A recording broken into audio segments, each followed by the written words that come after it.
आपने कोई नई कार खरीदी या फिर कोई स्मार्टफोन लिया, कुछ ही दिन बाद उसमें खराबी आ जाती है। ऐसे में आप कंपनी के कस्टमर केयर या फिर सर्विस सेंटर ढूंढने की जुगत में लग जाते हैं। कई बार ये काम आपका बहुत ज़्यादा वक्त बर्बाद कर देता है, लेकिन अब जल्द ही सरकार आपको इस दिक्कत से निजात दिलाने वाली है।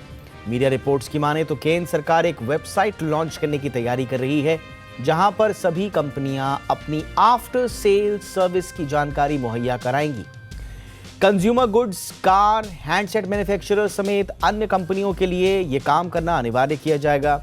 वेबसाइट पर कंपनी को सर्विस की टाइमलाइन, सर्विस सेंटर की लोकेशन, स्पेयर पार्ट्स की उपलब्धता समेत जानकारी मुहैया करानी होगी। देखिए, कई बार क्या होता है, आप कार लेते हैं, आप स्मार्टफोन लेते हैं, लेकिन कुछ वक्त बाद आपको पता चलता है कि कंपनी ने अपना कारोबार समेट लिया है या सीमित कर दिया है और उसके स्पेयर पार्ट या रिपेयर पार्ट जो है अब अवेलेबल नहीं है।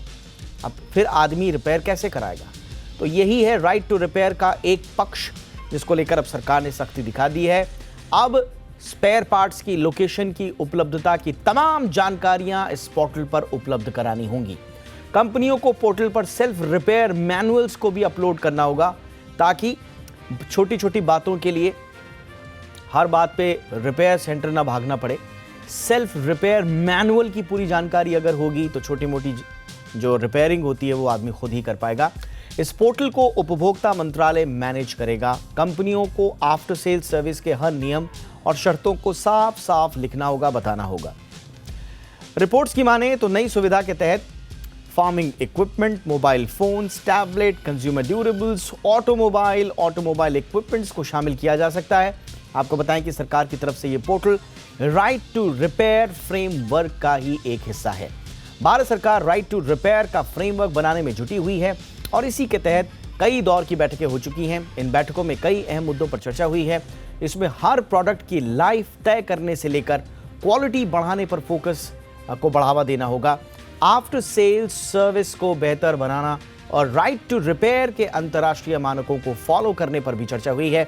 सरकार धीरे धीरे राइट टू रिपेयर के तहत नई नई सुविधाएं लॉन्च कर सकती है, जिससे आम ग्राहक के लिए भी सामान की खरीद और खरीदारी के बाद उसकी देखभाल आसान हो पाएगी। तो राइट टू रिपेयर, ये आज की हमारी कवर स्टोरी। उस पर चर्चा करने के लिए इस वक्त हमारे साथ सीनियर कंज्यूमर लॉयर रेखा अग्रवाल जी जुड़ चुकी हैं।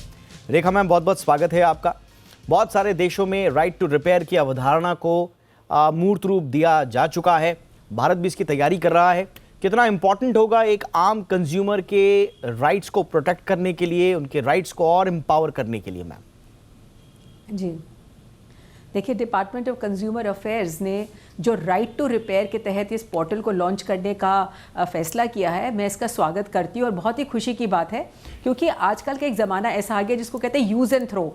और कंपनीज़ जो है वो चाहती हैं कि हमारी एक बार कोई चीज़ बिक जाए, अगर उस खराबी हो जाए उसके अंदर, तो जो उपभोक्ता है वो उसको फेंक दे, उसको ठीक नहीं करवाए, उसको मरम्मत नहीं करवाए और नया खरीदे। तो इस तरह की जो टेंडेंसी जो कंपनीज़ की है वो इसीलिए है कि उनकी वो चाहते हैं कि ज़्यादा से ज़्यादा हमारे प्रोडक्ट्स बिकें।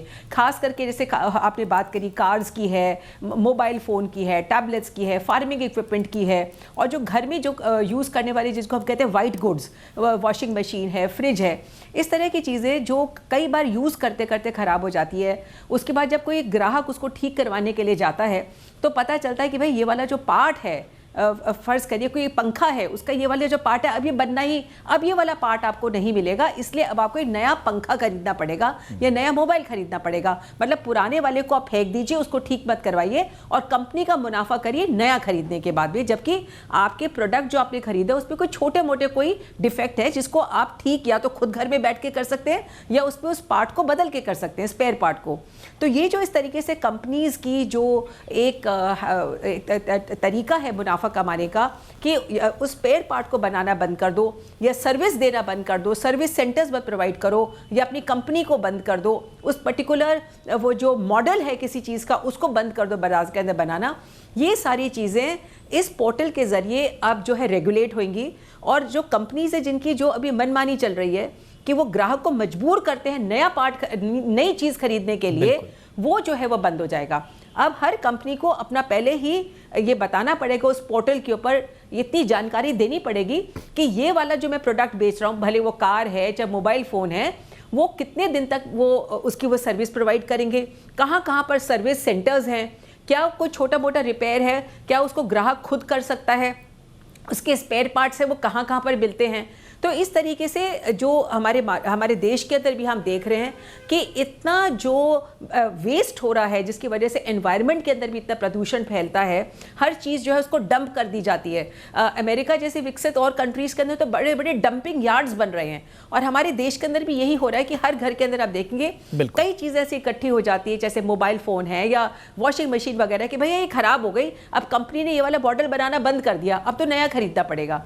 तो इस पोर्टल के जरिए मुझे लगता है कि उपभोक्ताओं के जो अधिकार है उनको और सुरक्षा मिलेगी, और वो अपने आप के ऊपर सेल्फ डिपेंडेंट होंगे, किसी और कंपनी के ऊपर डिपेंडेंट नहीं होंगे, अपनी चीज को या तो खुद ठीक कर लेंगे या उसका स्पेयर पार्ट खरीद के उस चीज को ठीक करवा लेंगे। तो इस तरीके से एनवायरनमेंट के अंदर भी जो इतना जो प्रदूषण हो रहा है इन चीजों की वजह से, बहुत सारे इसके पक्ष है मैम, बिल्कुल इसके बहुत सारे पक्ष हैं, लेकिन एक बड़ी दिलचस्प जानकारी अपने दर्शकों को दे देते हैं। देखिए, ये राइट टू रिपेयर की जो पूरी अवधारणा है, ये पूरी दुनिया में बाकायदा आंदोलन बन के चली। बहुत सारे देश, यूएस, यूके, दूसरे देशों में इस पे लोगों ने बाकायदा आंदोलन किए, और जो इसका मूल रूप में जो इसको बताया जाता है, फिर बाद में जो यूएस में आया motor vehicle owners right to repair act 2012 का जो एक्ट वहाँ पे आया, उसके बाद इसको पूरी दुनिया में एक तरह से कानूनी स्वीकार्यता के रूप में स्वीकार किया गया। अच्छा, इसमें एक तर्क जो कंपनीज देती हैं, जैसा कि मैम ने आपको बताया कि किसी पार्ट को रिपेयर करने की बजाय कंपनियां इस बात पर ज़्यादा जोर देती हैं ताकि वो उपभोक्ताओं को पूरा का पूरा प्रोडक्ट जो है वो दोबारा से खरीदने पर विवश कर पाएं। और इसीलिए जब राइट टू रिपेयर की अवधारणा सामने आई तो बहुत सारी बड़ी बड़ी कंपनियों ने इसका विरोध किया। इसमें कौन कौन थी? इसमें एप्पल था, इसमें माइक्रोसॉफ्ट था, इसमें अमेजॉन, इसमें टेस्ला, इस तरह की बड़ी बड़ी कंपनियों ने इसका विरोध किया। और विरोध करने का जो तर्क उन्होंने दिया, उन्होंने कहा कि साहब जो टेक्नोलॉजी है वो तो हमारी बौद्धिक संपदा है, वो तो हमारी इंटेलेक्चुअल प्रॉपर्टी है, तो हम कैसे किसी को कह दें कि भाई आप थर्ड पार्टी से इसको रिपेयर करा दीजिए, वो तो हमारी बौद्धिक संपदा का हनन होगा। लेकिन बहरहाल ये सारी चीज़ें एक तरफ, और उपभोक्ता के संरक्षण के लिए दुनिया भर की तमाम सरकारों ने कदम आगे बढ़ाए और अब भारत में भी उसे मूर्त रूप दिया जा रहा है। अब इसका फ़ायदा क्या होगा? रेखा मैम मेरे साथ बैठी हुई हैं। मैम, सबसे बड़ा फ़ायदा जो छोटे छोटे कारोबारी हैं, जो छोटे छोटे कोर्स करके जो रिपेयर की दुकान चलाते हैं, ठेली वाले, छोटी छोटी दुकानों पे जो हमारे युवा हैं, उनके लिए सोचिए रोजगार के कितने बड़े साधन उपलब्ध होंगे। अभी क्या होता है, अगर आपका एप्पल का फ़ोन है और अगर आपने वो खुदा ना खास्ता किसी छोटी दुकान से रिपेयर करा दिया, तो एप्पल बोलता है साहब ये तो आपने कहीं और खुलवा दिया, अब हम इसका क्या करें, हम इसकी गारंटी नहीं लेते। लेकिन अब ऐसा नहीं होगा। तो रोजगार का बड़ा साधन मैम ये आपने बिल्कुल सही कहा। इस तरीके ही की जो तर्क देके कंपनीज जो है अपनी मोनोपोली जो है मार्केट के अंदर क्रिएट करती हैं कि भाई आपने एक बार बाहर से खुलवा लिया तो अब हम इसको ठीक नहीं कर सकते, और आपको जो ऑथराइज सर्विस सेंटर है वहीं पर करवाना चाहिए था। तो देखिए, हर व्यक्ति जो है वो पढ़ाई करके इंजीनियर नहीं बन जाता, और हर व्यक्ति के लिए ये पॉसिबल नहीं है। तो जो छोटे छोटे कोर्सेज करके जो कुछ बच्चे हैं कि 10वीं फेल हो गए या 12वीं के बाद भी आगे पढ़ाई नहीं कर सके, वो इस तरह के छोटे छोटे कोर्सेज करते हैं और अपने पाँव पे स्वावलंबी होने की कोशिश करते हैं। तो अब आपने देखा होगा कि जगह जगह पर मोबाइल रिपेयर की दुकानें जो है खुली भी रहती हैं।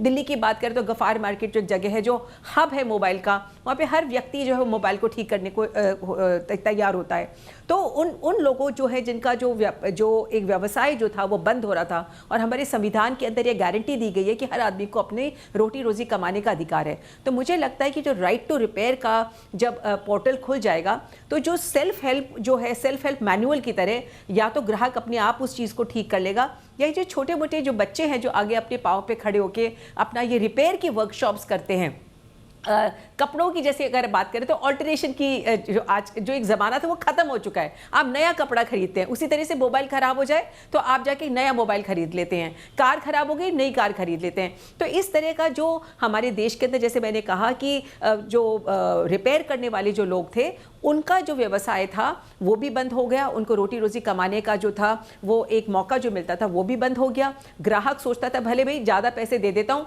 या तो मैं ऑथराइज सर्विस सेंटर पे जाता हूँ, मेरे को चाहे 4 गुना पैसे देने पड़े, या मेरे को उसके अंदर जो AMC होता है कि एनुअल मेंटेनेंस का जो कॉन्ट्रैक्ट है वो मेरे को करना चाहिए, या मेरे को इससे तो अच्छा है कि मैं नई चीज़ खरीद लूँ। तो मुझे लगता है कि ये सारी चीज़ें भी बंद होगी, और साथ साथ जो कार्बन फुटप्रिंट्स की जो हमारे देश के अंदर पूरे विश्व के अंदर प्रॉब्लम हो रही है, प्रदूषण इतना ज़्यादा बढ़ बहुत रहा जरूरी है इन चीज़ों की वजह से, इन वाइट गुड्स की वजह से, वो भी है वो बंद होगा। तो एक कुल मिलकर सबके लिए एक बहुत उत्साह की बात है। और देखिए जैसे कि हम बता रहे हैं, बिल्कुल मैम आपने बिल्कुल सही कहा, जैसे हमने आपको बताया कि देखिए जो OEMs हैं, यानी कि जो जिन्हें हम ओरिजिनल इक्विपमेंट मैन्युफैक्चरर्स बोलते हैं, वो तो इस बात का हमेशा विरोध करते ही रहेंगे।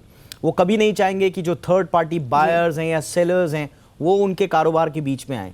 लेकिन ये एक आम आदमी, आम उपभोक्ता का अधिकार है, और साथ ही साथ जो क्रिएशन ऑफ जॉब्स होगा उसके लिए इंपॉर्टेंट तो है ही, साथ ही साथ जो मैम कह रही हैं पर्यावरण के लिए, अब ये क्यों इंपॉर्टेंट, हमारे दर्शकों को ये भी समझना होगा। देखिए भारत में अगर ई कचरा, सिर्फ ई कचरा, यहाँ वहाँ आपने ई कचरा देखा होगा, कितना बड़ा प्रॉब्लम है ये भारत में। 2017-18 का डेटा है, पूरा का पूरा 7 लाख टन उत्पादित हुआ था ये ई कचरा, और 2019-20 में ये 10 लाख टन हो गया, यानी कि कितना गुना इसमें बढ़ोतरी हुई। अब ये ई कचरा जो है ये कैसे कम होगा? ई कचरा तभी कम होगा जब आपके पास कोई ख़राब इक्विपमेंट है, ख़राब पार्ट है, अगर आप उसको रिपेयर कर लेंगे तो ज़्यादा समय तक उसका इस्तेमाल कर पाएंगे। ऐसे में ई कचरा प्रबंधन में भी एक बहुत बड़ी मदद मिलेगी, और यही है इसका पर्यावरण से जुड़ा हुआ इसकी जो महत्ता है। मैम, जॉब क्रिएशन, पर्यावरण, सबके लिए ये एक बेहद अचूक उपाय बिल्कुल है। और ये स्पेशली जो पैंडेमिक, कोविड पैंडेमिक के बाद के अंदर जो एक हम देख रहे हैं कि जब लोग अपने घरों के अंदर रहे, इतने ऑलमोस्ट 2 साल तक लोग जब अपने घरों में रहे, तो उन्होंने एक तरीके से एक टाइम पास करने के लिए कह लीजिए कि हर व्यक्ति ने ऑनलाइन शॉपिंग जो है वो स्टार्ट कर दी। चाहे उसको वो वस्तु चाहिए थी कि नहीं चाहिए थी, चाहे उसकी ज़रूरत उसकी जीवन में है कि नहीं, एक सिर्फ अपने जिसको कहते हैं अपने जीवन के जो खोखलापन है, जो एम्प्टीनेस को उसको ख़त्म करने के लिए। तो जो पैसे की वेस्टेज भी जो घरों के अंदर हो रही थी, जो पहले एक तरीके का होता था कि सेविंग्स होती थी, वो सेविंग्स नहीं होती। और जो आजकल की जो युवा पीढ़ी है, जो एक कॉर्पोरेट जनरेशन है जिसको जनरेशन वाई कहते हैं, तो वो जो है जो एक जिसको कहते हैं ना यूज़ एंड थ्रो कल्चर को, जैसे आप टिश्यू पेपर को यूज़ करते हैं और आप फेंक देते हैं, तो उसी तरह से जो युवा पीढ़ी आजकल किसी भी चीज़ को लॉन्ग टर्म नहीं सोचती है, और कहते हैं कि लिव फॉर द मोमेंट, मतलब सिर्फ आज के लिए जीना है, चाहे उसको कैसे भी हम अपने पैसे को उड़ा दें।